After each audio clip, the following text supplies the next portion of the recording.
Headlines प्रायोजक राम बंधू लोणचे. आता प्रत्येक जण जिंकेल.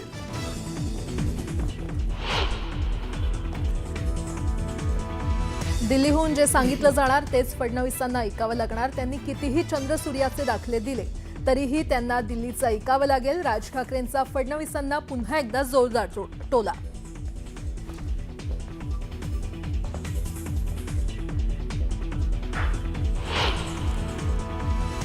पालिका निवडणुकीसाठी ठाकरे बंधूंची आज नाशिकमध्ये पहिली जाहीर सभा. संयुक्त सभेतून काय घणाघात करणार याकडे सगळ्यांचं लक्ष.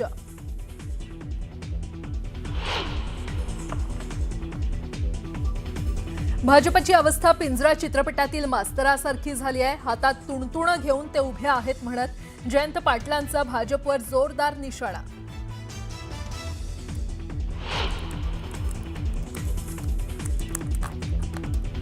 पिंपरीतील प्रचार सभेत अजित पवार आणि रोहित पवार एकाच मंचावर, मात्र दोघांनीही एकमेकांकडे पाहणं टाळलं.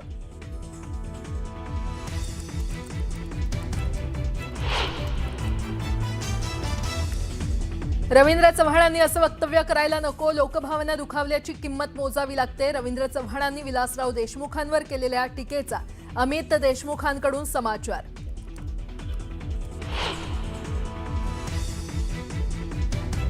मला जे सोडून गेले ते बर्बाद झाले. माझ्या नादी लागू नका. भाजप सोडून गेलेल्या विरोधकांना अशोक चव्हाणांचा इशारा.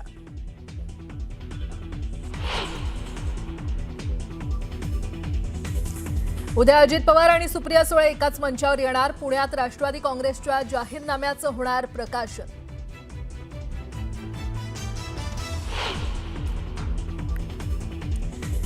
ठाण्याच्या घोडबंदर रोडवर 5 ते 6 वाहनांची समोरासमोर धडक. गायमुख घाटात झालेल्या अपघातामुळे मोठ्या प्रमाणात वाहतूक कोंडी, वाहनांचं मोठं नुकसान.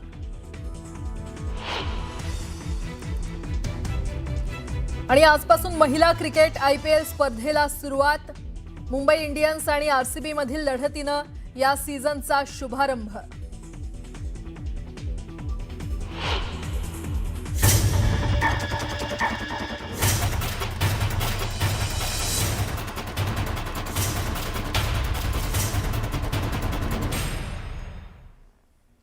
नमस्कार, तुम्ही पाहताय न्यूज 18 लोकमत मुलुक महाराष्ट्राला. आता सुरुवात करूयात. अंबरनाथ अकोटमधलं MIM आणि काँग्रेससोबतच्या युतीचं प्रकरण ताजं असतानाच आता अशीच आणखी एक युती समोर आली आहे. बीड जिल्ह्यातील परळी नगर परिषदेमध्ये शिवसेना, राष्ट्रवादी आणि MIM अशी नवीन युती साकारली आहे. गटनेता निवडीसाठी हे तिन्ही पक्ष एकत्र आलेत आणि या नवीन गटात नगराध्यक्ष राष्ट्रवादी काँग्रेस अजित पवार पक्षाचे 16, तर शिवसेना शिंदे पक्षाचे 2, MIMचा 1, अपक्ष 4 अशा 24 जणांचा समावेश आहे. यामधून गटनेतेपदी राष्ट्रवादीचे तालुकाध्यक्ष वैजनाथ सोळंकेची निवड करण्यात आलेली आहे. विशेष म्हणजे याच MIM सदस्यांनी निवडणूक प्रचारादरम्यान पंकजा मुंडे आणि धनंजय मुंडेंवर आक्षेपार्ह शब्दात टीका केली होती.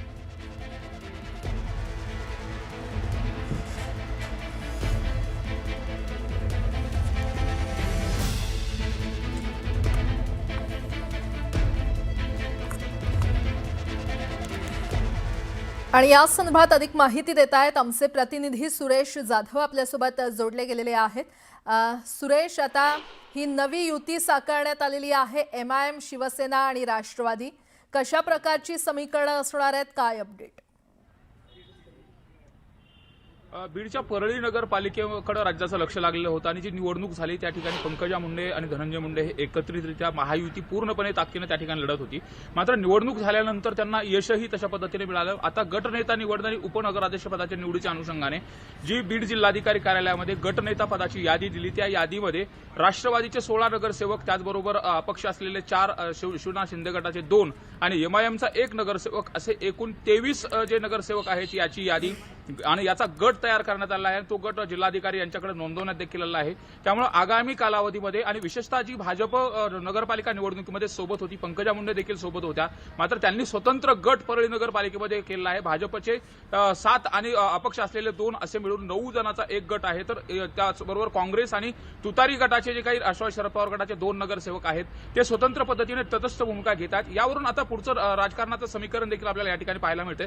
जे भाजप निवडणुकीमध्ये सोबत होतं ते मात्र आता सोबत नाही का असा देखील सवाल उपस्थित होतो. आणि यामध्ये एमआयएम ज्या एमआयएमनं धनंजय मुंडे आणि पंकजा मुंडे यांच्यावरती टीकास्त्र टाकलं होतं त्या ठिकाणी सभा देखील मोठ्या नेत्यांच्या झालेल्या होत्या आणि तीच एमआयएम आता निवडून आल्यानंतर जर राष्ट्रवादी सोबत जाणार असेल, जरी हा तात्पुरता समझोता असेल, स्थानिक पातळीवरचा समझोता असेल, मात्र त्याचे परिणाम जर पाहिले तर राज्य पातळीवरती होताना पाहायला मिळतात. अंबादास दानवे यांनी देखील या युतीच्या संदर्भामध्ये ट्विट करून पोस्ट केलेलं आहे की भाजप त्या ठिकाणी राष्ट्रवादी त्याचबरोबर शिंदे गटाला जर परळीमध्ये एमआयएम चालत असेल तर मुंबई आणि ठाण्यामध्ये का चालत नाही असा देखील सवाल उपस्थित केला. त्याचबरोबर यांचे जे चेहरे आहेत ते कशा पद्धतीने आहेत याचा देखील सवाल उपस्थित केला. त्यामुळे आगामी कालावधीमध्ये अशा पद्धतीने जी युती करण्यात आली, अशा पद्धतीने जो गट तयार करण्यात आला आहे त्याचा परिणाम काय पाहायला मिळणार हे पाहणं महत्त्वाचं असेल. निश्चितच. सुरेश, धन्यवाद या संपूर्ण माहितीसाठी. पुढची बातमी आता पाहणार आहोत. भाजपची अवस्था पिंजरा चित्रपटातील मास्तराप्रमाणे झाली आहे अशी घणाघाती टीका राष्ट्रवादी शरद पवार गटाचे आमदार जयंत पाटील यांनी केली आहे. हातात तुणतुणा घेऊन थांबलेल्या मास्तरसारखी अवस्था भाजपची झाल्याची टीका देखील जयंत पाटील यांनी केली आहे.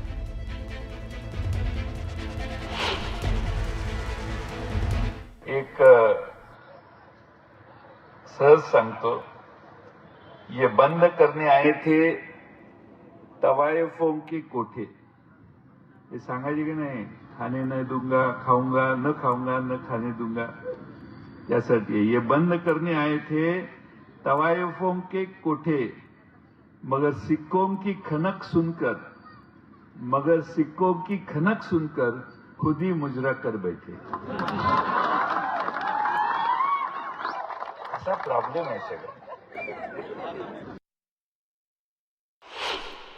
आता राग येईल, पण भाजपची अवस्था पिंजरा नावाचा एक पिक्चर होता.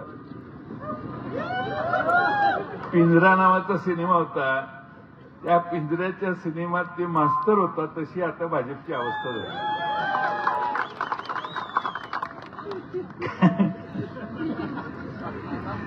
मास्तराला तमाशाचा नाद इतका लागला की तोच तुंतुन हातात घेऊन सर्वात पुढे उभा राहायला लागला. तशी अवस्था झालेली आहे. जळगावात प्रचारादरम्यान गुलाबराव पाटलांनी मुंबई पालिकेच्या निकालाबाबत भाष्य केलंय. मुंबईची महापालिका ही मराठी माणसाच्या ताब्यात येणार असल्याचं त्यांनी म्हटलंय. तसंच मुंबईत मराठी माणूसच महापौर होणार असंही त्यांनी स्पष्ट केलं. यावेळी बोलताना त्यांनी लाडक्या बहिणींचं प्रेम आमच्यावरच असल्याचं भाष्य पुन्हा एकदा केलंय. एकत्र आलेले आहे आणि मुंबईची महानगरपालिकेने कोणाच्याकडे जाऊ शकते. महायुतीच्या ताब्यात येणार, मराठी माणसाच्या ताब्यात येणार आणि मराठी माणूस महापौर होणार. लाडक्या बहिणीचा नेमका कौल कोणाकडे? लाडक्या बहिणीचं प्रेम आमच्यावरच आहे. मग किती जागा निवडून येऊ शकता महायुती? जळगावमध्ये 70 पार करू. नांदेड महापालिकेसाठी प्रचाराची रणधुमाळी सुरू झाली. एका जाहीर सभेत भाजप खासदार अशोक चव्हाणांनी पक्ष सोडून गेलेल्यांना थेट इशारा दिलाय. जे मला सोडून गेले ते बर्बाद झाले, माझ्या नादी लागू नका, नादी लागलं तर असं होतं असं म्हणत चव्हाणांनी इशारा दिलाय.